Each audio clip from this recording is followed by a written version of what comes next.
Today's date is April 26, 1859, and today we reached the Kansas River and had to decide how to cross it. We could have chosen to do anything we wanted. We are only limited by our creativity. But we noticed some people paying a man to ferry their wagons, animals, and supplies across the river. Others seemed to be getting across the river without any help, although we did see some wagons tipping over and losing some of their supplies. There were rocks and rapids everywhere. The animals looked pretty spooked by it all. That is how our day is going on April 26, 1859. So here is your essential question for the day. How did pioneers on the Oregon Trail get across the river?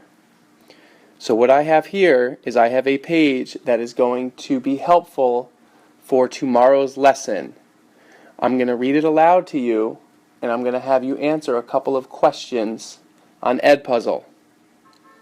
Tomorrow, I'm going to give you a couple more pages for you to read so you can synthesize the information, meaning put information together from different sources to try to solve the problem. So the title of this section is Crossing a River. The wagon trail followed the course of the rivers, which were important because they provided water and grass. However, they had to be crossed again and again, often with some difficulty. By the time of the Larkin's journey, there were many ferries. They made crossing safer and easier, but heavy traffic on the trail sometimes created delays of several days and prices were high. If there was no bridge or ferry, or if the overlander did not have enough money to use them, he could simply drive his wagon across the river or stream at the shallowest spot with his family inside. Mr. Larkin, whose guidebooks were out of date, had not expected the extra expense, so he usually makes the livestock swim across and puts only the wagon on the ferry.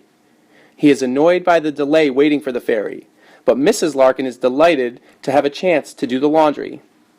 Lacking firewood, she and Rachel must make do with cold water and lots of strong soap. The soap was homemade from a liquid called lye, which they got from ashes and animal fat.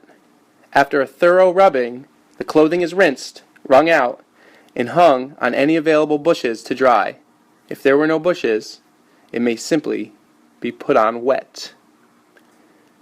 As you can see here, I read a short passage about crossing a river, and there's a lot of nonfiction text features such as captions, illustrations, photographs that are there to support your learning as well. And don't forget, we can gain new valuable information from there.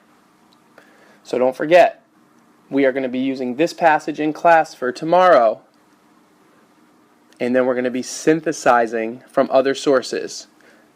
But again, your guiding question is, how did pioneers on the Oregon Trail get across rivers?